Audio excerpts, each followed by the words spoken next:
లోకమంతన్ కార్యక్రమానికి సంబంధించి ప్రముఖులంతా వారి వారి మాటల్లో చెప్పారు. కానీ ఇదే లోకమంతన్కి సంబంధించి ఒక పాటలో చెప్పాల్సి వస్తే మేము ముందుకు తీసుకొచ్చాను. నమస్తే సార్, మీ పేరు? సార్ నా పేరు వేణుగోపాల్.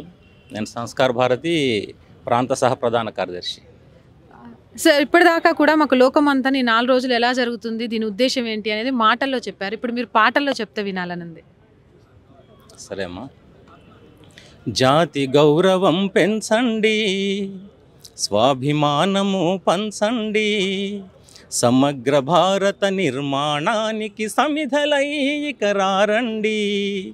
వందే మాతర ప్రళయ గర్జనల ప్రకంపనాలను వినలేదా, ఆ ప్రచండ రూపం కనలేదా? వైద్యం విద్యా వృత్తులలోని ప్రావీణ్యతలను కనలేదా, ఆ వేద ఘోషలను వినలేదా? జ్ఞాన సంపదను వదిలిన నాడు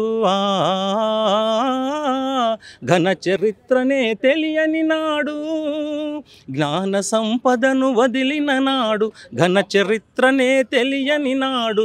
మనుగడలేదు మహియే లేదు, మనుగడలేదు మహియే లేదు, మన జీవితమునకర్థమే లేదు. జాతి గౌరవం పెంచండి, స్వాభిమానము పంచండి, సమగ్ర భారత నిర్మాణానికి సమిధలై ఇకరారండి. సంగీతం సాహిత్యం నృత్యం సకల కళలను కనలేదా, ఆ సారస్వతమే వినలేదా?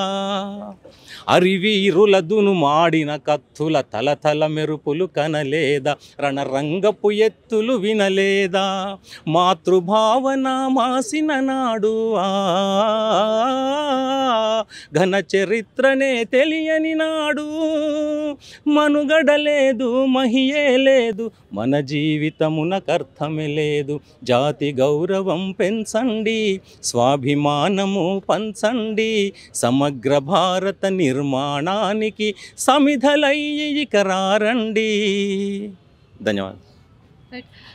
ఈ లోకమంతన్ ఈ 4 రోజులు ఇక్కడ కార్యక్రమాలు ఏ విధంగా ఉండబోతున్నాయి? ఈ కార్యక్రమాలు అసలు ఏ ఏజ్ వాళ్ళు చూడాలి? ఎవరెవరికి ఈ కార్యక్రమం చూసే అవసరం ఇప్పుడు ఉందంటారు? అంటే ఏజ్ లిమిట్ అనేది ఏది లేదండి. చిన్నపిల్లల నుంచి పెద్దవాళ్ళ దాకా అందరూ చూడవచ్చు. ఈ పదమే లోకమంతన్ అనే పదాన్ని మనం ఒకసారి ఆలోచించాల్సి వస్తుంది. అయితే ఈ పాశ్చాత్యులు ఏం చేశారంటే మన కళలని 2 పార్ట్స్ చేసేసారు. జానపదాలు వేరు, ఈ శాస్త్రీయాలు వేరు. ఈ రెండింటి మధ్య చాలా అంతరం పెంచేశారు వాళ్ళు. అది మన బుర్రలలో విషయం చొప్పించారన్నమాట. కానీ భారతీయ సమాజం ఎప్పుడూ అట్లా లేదు. కళ అంటే లోకళ, ప్రజల కళ. ఏ కళ అయినా ప్రజలకు సంబంధించిందే. సమాజ ఉద్ధరణ లేని కళ ఏది కూడా మనం కళగా పరిగణించాం. సంస్కారాలు ఏవి చెప్పని ఏవి కూడా మన భారతదేశంలో లేవు అసలు. మనమంతా లోక అంటే ప్రజ. ఈ కళలన్నీ కూడా ప్రజల కళలు. ఇది దీని యొక్క ముఖ్య అంశం. దీన్ని ఇప్పుడు సమాజంలోకి తీసుకెళ్ళడం దీని ప్రధాన ఉద్దేశం.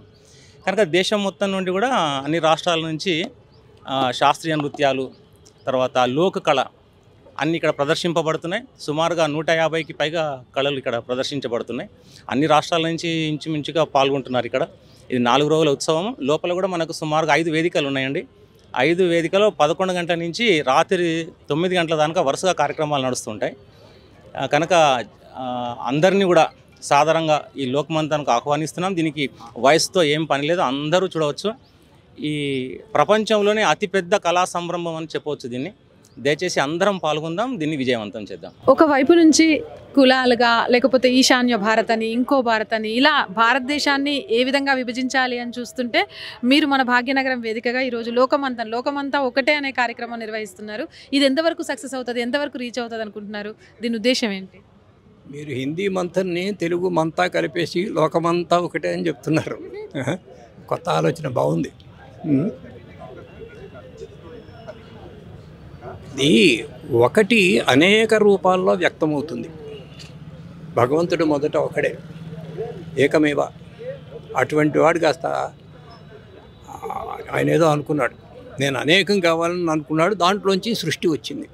సో కాబట్టి ఇది ఎవల్యూషన్లో కూడా ఇప్పుడు విస్తృతమవుతూ ఉంటుంది.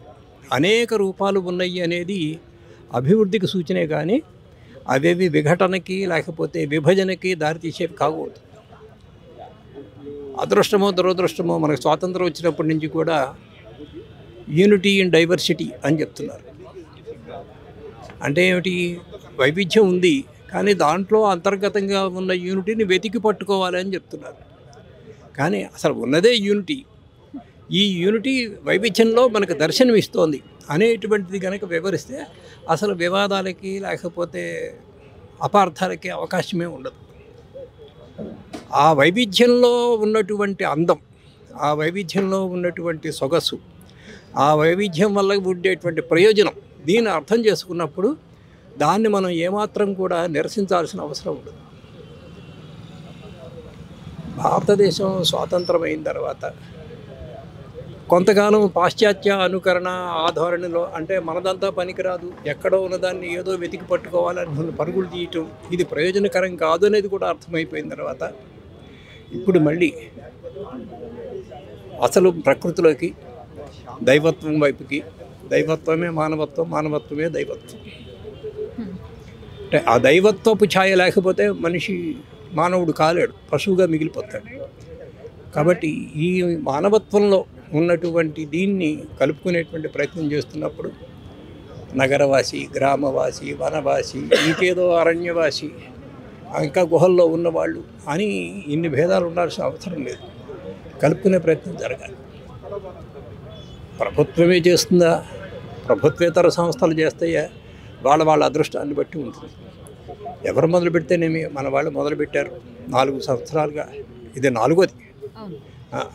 సో కాబట్టి దీనికి రాష్ట్రపతి గారు రావటం కానీ, ఉపరాష్ట్రపతి గారు ఈ రోజున ప్రారంభ కార్యక్రమంలో పాల్గొనడం కానీ, రేపొద్దున రాష్ట్రీయ స్వయంసేవక సంఘ సర్సంఘచాలకులు గారు రావటం కానీ, ఇదంతా కూడా మనకి ప్రేరణ, ఉత్సాహం ఇచ్చేటువంటి విషయం. దీని ప్రయోజనం మనం పొందాలి.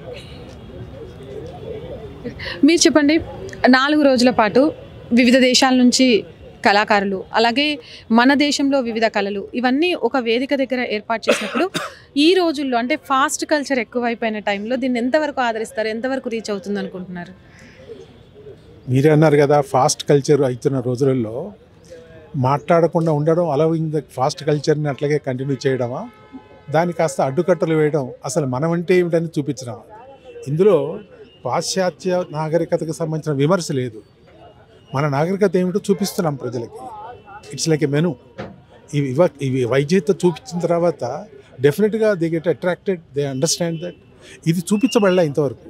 వాళ్ళ స్కూళ్ళల్లో చెప్పేది లేదు, ఇది కాలేజీలో చెప్పేది లేదు, అమ్మ నాన్న చెప్పరు, సమాజం చెప్పదు, మీడియా చెప్పదు. మరి ఎట్ట తెలవాలి వాళ్ళకి? అది కొన్ని స్కూళ్ళల్లో ప్రయత్నం కొంత జరిగిన అది సరిపోదు దేశం మొత్తానికి. కాబట్టి దీని ద్వారా యంగర్ జనరేషన్కి అసలు మనం ఏమిటి, మన తత్వం ఏమిటి, మన తాత్వికత ఏమిటి, మన వెనక ఎంత ఉంది, ఈ వివరాల్లో చెప్తే వాళ్ళు ఆశ్చర్యజనకులు అవుతారు. ఆకలింపు చేసుకోవడం ఈజీ అవుతుంది. కాబట్టి ఆ ద్వారా definitely lot of people will be benefited, they will understand it and it will do lot of good for the country. Thank you. మొత్తానికి చూస్తున్నాం కదా, భిన్నత్వంలో ఏకత్వం కలిగిన ఈ దేశంలో మళ్ళీ మన సంస్కృతిని పరిచయం చేయాల్సిన సమయం ఆసన్నమైంది. కాబట్టి ఆ దిశగానే లోకమంతన్ అడుగులు వేస్తోంది. ఈరోజు భాగ్యనగరంలో ఈ కార్యక్రమం నిర్వహించడం అందరం సంతోషించదగ్గ విషయం. ఇక్కడ ఏజ్ గ్యాప్ అనేది లేదు, చిన్నపిల్లల నుంచి పెద్దవాళ్ళ వరకు ప్రవేశం కూడా ఉచితమండి. తప్పకుండా కూడా మన పిల్లలకి మన కల్చర్ ఏంటి అని చూపించాల్సిన అవసరం ఉంది. ఇక్కడ చాలామంది స్కూల్ పిల్లలు వచ్చారు.